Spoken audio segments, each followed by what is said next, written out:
बोलिए श्री गरुड़ जी महाराज की जय। गरुड़ पुराण का 5वां अध्याय, पाप चिन्हों का वर्णन। गरुड़ जी ने कहा कि हे प्रभु, जिन जिन पापों के करने से जो जो चिन्ह होते हैं, जिन जिन योनियों में जाते हैं, वे सब मुझसे कहिए। बहुत सुनने लायक, बहुत सुनने लायक, बहुत सुनने लायक अध्याय है कि ये पाप किया, इसके पाप करने से अगर जन्म मिलता है तो उस जन्म में क्या निशानी है कि इसने पिछले जन्म में ये पाप किया था। हमारा सनातन धर्म पिछले जन्म को मानता है, अगले जन्म को मानता है, और कोई मानता है या नहीं मानता उस बारे का नहीं पता। तब श्री भगवान जी ने कहा कि नरक से लौटकर आए कब? कही कि पापी तो नरक में ही पड़े रहे जब तक प्रलय नहीं आ गया। इतने नरक में प्रलय होने के बाद उन्हें मृत्युलोक में, इस संसार में जन्म मिलेगा, मगर उसके अपने चिन्ह होंगे, उसके अपने चिन्ह होंगे। वो यानी कि ये जन्म भी उनके लिए नरक समान ही होगा। ये पिछले लाइन में आई थी, मगर वो छोटी सी शब्द आया था तो समझने में। तब श्री भगवान जी ने कहा कि नरक से लौटकर आए हुए पापी लोग जिन पापों से जिन जिन योनियों में जाते हैं और जिस पाप से उन्हें जो चिन्ह रहता है, वह सब मैं तुमसे कहता हूं, सुनो। ब्राह्मण को मारने वाले क्षय रोग से पीड़ित होता है। गौ को मारने वाला कुबड़ा तथा मूर्ख होता है। कन्या को मारने वाला कोढ़ी होता है। ये तीनों चांडाल की योनि में जन्म लेते हैं। स्त्री को मारने वाला, गर्भ को नष्ट करने वाला, पुलिंद नामक मलेच्छ जाति में रोगी होकर उत्पन्न होता है। अगम्य स्त्री में गमन करने वाला नपुंसक होता है, और गुरु की पत्नी में गमन करने वाला दुष्चर्म रोग से पीड़ित होता है। मांस खाने वाले का अंग अति लाल होता है। मदिरा पीने वाले के दांत काले होते हैं, और जो ब्राह्मण जीव की चंचलता से भक्ष्य करते हैं, उसका पेट बहुत बड़ा होता है। जो दूसरे को न देकर स्वादिष्ट वस्तु स्वयं खाता है, वह गलगंड रोग से पीड़ित होता है। जो श्राद्ध में अशुद्ध अन्न देता है, वह सफेद कुष्ठ से पीड़ित होता है। अभिमान युक्त हो जो गुरु का अपमान करता है, वह मृगी के रोग से पीड़ित होता है। जो शास्त्रों की और वेदों की निंदा करने वाला निश्चय पांडु रोग से पीड़ित होता है। झूठी गवाही देने वाला गूंगा, पंक्ति भेद करने वाला काना। पंक्ति भेद, 5 जन बैठ के भोजन कर रहे हो, 5 जन बैठ के भोजन कर रहे हो। अब भाई किसी को ज्यादा भूख है, किसी को कम भूख है, कोई ज्यादा खाता है, कोई कम खाता है। जितनी भूख है उतना खाओ भाई। 5 व्यंजन बना रखे हैं, ठीक है। पहले ने ले लिया, दूसरे ने ले लिया, तीसरे नंबर पे अपन बैठे हैं। आपको अच्छा नहीं लगता हलवा, अच्छा नहीं लगता किसी को, इतना सा ले लो। पंक्ति भेद मत करो, वो पंक्ति भेद हो जाएगा। भोजन कर लिया, एक जने ने पहले भोजन कर लिया, थाली में चढ़ू मत करो, पंक्ति भेद हो जाएगा। उठ के मत जाओ, सारे साथ उठो। अगर साथ बैठे हो तो वो होता है पंगत, उसे तोड़ना होता है पंक्ति भेद। एक उदाहरण है ये, बाकी हर सभी चीजों में पंक्ति भेद आता है। पंक्ति भेद करने वाला काना, लगे हुए विवाह को बिगाड़ने वाला बिना होठ का होता है, और पुस्तक चुराने वाला जन्मांध पंगु होता है। असत्य बोलने वाला गदगद हकलाने वाला होता है। झूठ सुनने वाला बहरा होता है। विष देने वाला कलवाट, मांस देने वाला दुर्भग, और पराये मांस को खाने वाला रोगी होता है। रत्न चुराने वाला नीच कुल में उत्पन्न होता है। सोना चुराने वाला बुरे नख वाला, और धातु चुराने वाला निर्धन होता है। अन्न चुराने वाला, धान आदि किसी भी अन्न को चुराने वाला टिड्डी बनता है। जल चुराने वाला पपीहा बनता है, और विष को चुराने वाला बिच्छू होता है। शाक और पत्ते आदि को चुराने वाला मोर होता है। गंध चुराने वाला छुछुंदरी, मधु चुराने वाला डांस, मांस चुराने वाला गिद्ध, नमक चुराने वाला चींटी बनता है। पान फूल फल को चुराने वाला वानर होता है। जूता तृण कपास आदि को चुराने वाला भेड़ा होता है। हिंसा करने वाला अथवा उससे जीविका करने वाला, तीर्थ करने वाले यात्रियों के धन को लूटने वाला, मृग्या करने वाला कसाई के घर में बकरा होता है। विषपान कर मरने वाला सर्प होता है। सदा उद्दंड रहने वाला जंगल में हाथी होता है। बलि वैश्व देव करने वाले ब्राह्मण को नीच का अन्न भोजन करते हैं। उन्हें व्याघ्र की योनि मिलती है। हे गरुड़, जो ब्राह्मण संध्या और गायत्री का जप नहीं करते हैं और जिनका अंतःकरण मलिन है, ऊपर से स्वच्छ बने रहते हैं, वे बगुला का जन्म लेते हैं। जो शूद्रों का यज्ञ कराते हैं वे गांव के सूअर होते हैं। जो बहुतों के पुरोहिती करते हैं वे गधा बनते हैं। और जो बिना निमंत्रण के भोजन करते हैं वो कौवा बनते हैं।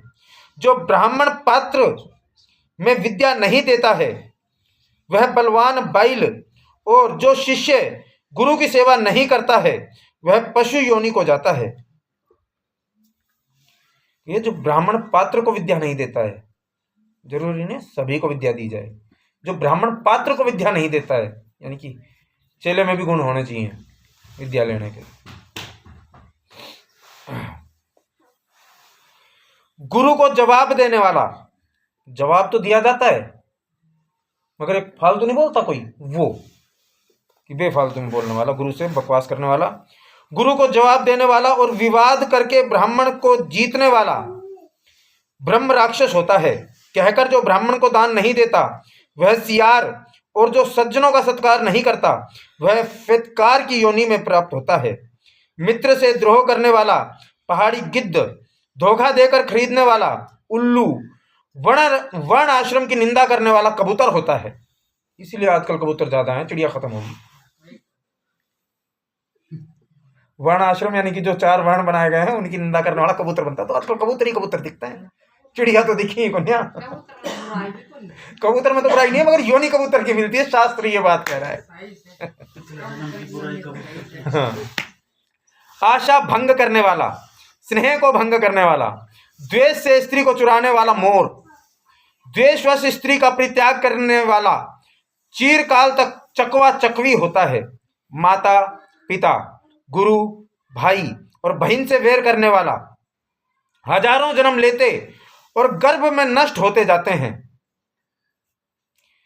जो माता पिता, गुरु, भाई और बहन से वैर करते हैं वो हजारों बार गर्भ में आते हैं और नष्ट हो जाते हैं। सास को गाली देने वाली जोंक, नित्य कलह करने वाली और अपने पति को धिक्कारने वाली ढीठ होती है। जो स्त्री अपने पति को छोड़कर दूसरे पुरुष से प्रीति करती है वह गोह अथवा 2 मुंह वाली सांपिन होती है, 2 मुई। अपने गोत्र को भ्रष्ट करने वाले, अपने गोत्र की स्त्री में गमन करने वाले तरक्षु और शलमली होकर भालू की योनि में उत्पन्न होते हैं। तामस स्त्री में गमन करने वाला पुरुष मरुस्थल में पिशाच की योनि पाता है। जो ऋतुमती नहीं हुई है ऐसी स्त्री के भोग करने वाला वन में अजगर होता है।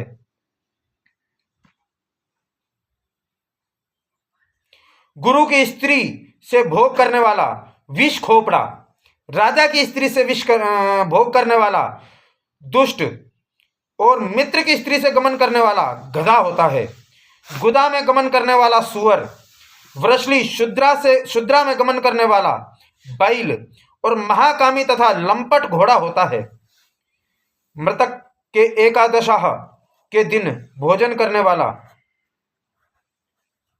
कुत्ता और देवताओं के भागों को खाने वाला मुर्गा होता है। जो ब्राह्मण द्रव्य के लोभ से देवताओं का पूजन करता है वह देवलक कहा जाता है और देव कार्य तथा पितृ कार्य में निंदित होता है। महापातकों से युक्त होकर जो प्राणी घोर नरकों का उपभोग करते हैं, महापातकों से युक्त होकर जो प्राणी घोर नरकों का उपभोग करके कर्म के क्षय होने पर इस संसार में पुनः आते हैं, फिर भी वे महापात की ही होते हैं। ब्रह्म हत्या करने वाला मनुष्य गधा, ब्रह्म हत्या करने वाला मनुष्य गधा, ऊंट और भैंस की योनि में उत्पन्न होता है। मदिरा पीने वाला भेड़िया, कुत्ता और सियार की योनि पाता है। सोना चुराने वाला कीड़ा, मकोड़ा, पतंगा आदि की योनि पाता है। गुरु पत्नी में गमन करने वाला क्रम से तृण, लता, वृक्ष आदि की योनि पाता है। दूसरे की स्त्री हरण करने वाला, दूसरे की धरोहर को पचाने वाला, देवता ब्राह्मण के धन को हरने वाला ब्रह्म राक्षस होता है। इसी प्रकार कपट स्नेह से खाया हुआ ब्राह्मण का धन 7 पीढ़ी तक को जला देता है, और बलात्कार से तथा चोरी से खाया हुआ धन चंद्र तारा पर्यंत जला देता है। लोह और पत्थर के चूरे को तथा विष को तो मनुष्य पचा सकता है। लोह और पत्थर के चूरे तथा विष को तो मनुष्य पचा सकता है, परंतु ब्राह्मण के धन को तीनों लोक में कोई नहीं पचा सकता। ब्राह्मण के धन से पुष्ट वाहन और सेना ये सब युद्ध के समय बालू के पुल के सदृश बिखर जाते हैं। ब्राह्मण के धन खाकर कितना ही पुष्ट हो जाए व्यक्ति, कितना ही बलिष्ठ हो जाए व्यक्ति, परंतु शास्त्र ये कहता है कि जब उसे बल की आवश्यकता पड़ेगी ना, तो जैसे बालू रेत का पुल होता है ना, जो सिर्फ दिखता है, उस पर चला नहीं जा सकता, ढह जाएगा। उस प्रकार से समय पर उसका बल काम नहीं आएगा। देवताओं का द्रव्य भोगने, ब्राह्मण का धन हरने तथा ब्राह्मण का अतिक्रमण करने से कुल अकुल हो जाते हैं, नष्ट भ्रष्ट हो जाते हैं। वेद शास्त्राज्ञ स्वाश्रित ब्राह्मण को छोड़कर दूसरे को दान देने का नाम अतिक्रमण है। वेद शास्त्र से रहित ब्राह्मण को दान न देना उसका अतिक्रमण नहीं है, क्योंकि जलती हुई अग्नि को छोड़कर राख में कभी हवन नहीं किया जाता। अतः हे गरुड़, अतिक्रमण करने में क्रम से नरकों को भोग, जन्म का अंधा और दरिद्री होती है।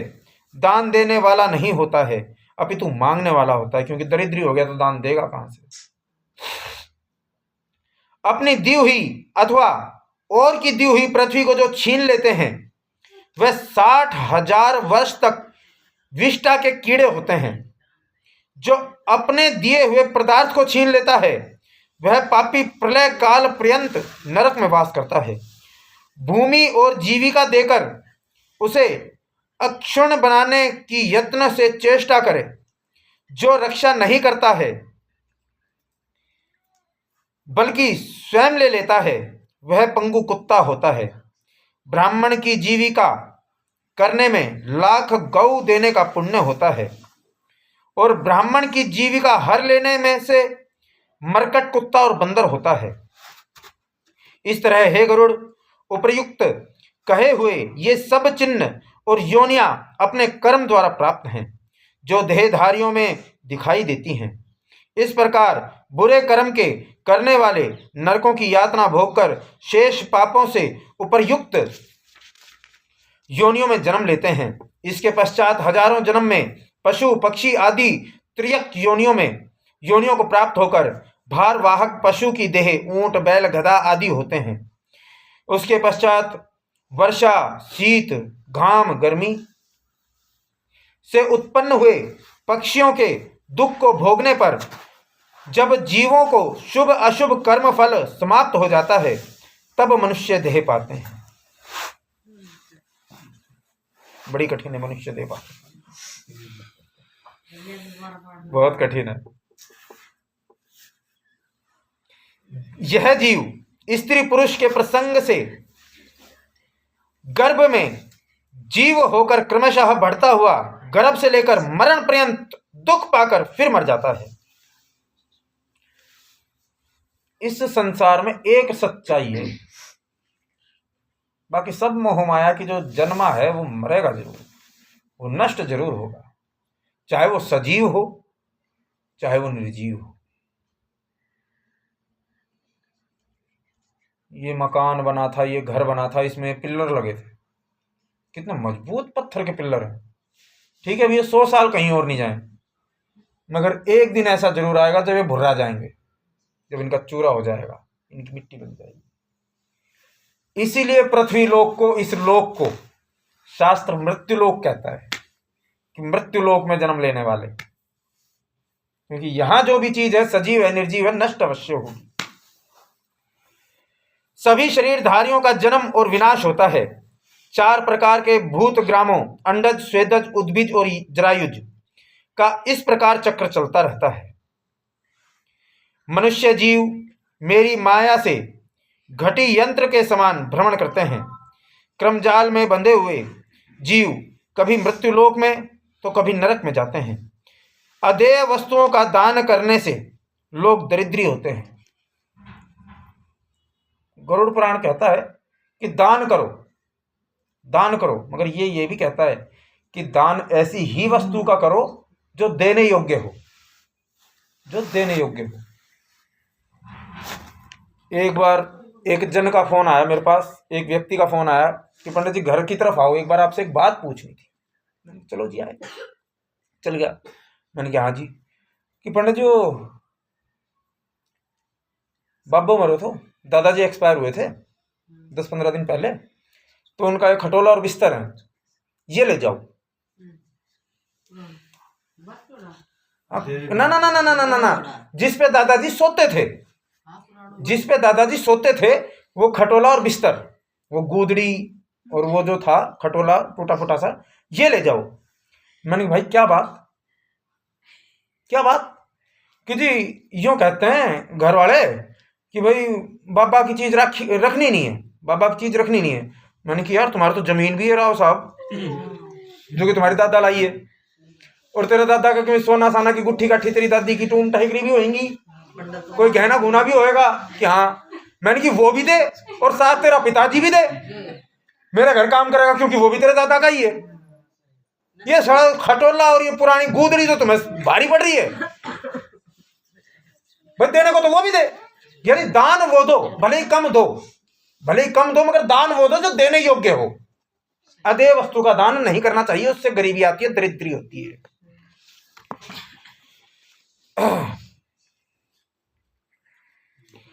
कर्मजाल में बंधे हुए जीव कभी मृत्युलोक में तो कभी नरक में जाते हैं। अदेय वस्तुओं का दान करने से लोग दरिद्री होते हैं, और दरिद्री होने से पाप करते हैं, और पाप के प्रभाव से नरक में जाते हैं। गरीब तो कहीं ना कहीं से जुगाड़ बैठा आएगा, पाप हो जाएगा, पाप हो जाएगा तो फिर नरक में जाएगा। इस प्रकार बारंबार दरिद्र और पापी होते हैं। किए हुए शुभ अशुभ कर्मों का फल अवश्य भोगना पड़ता है, और बिना भोगे लाखों कल्पों तथा कर्म फल क्षीण नहीं होता।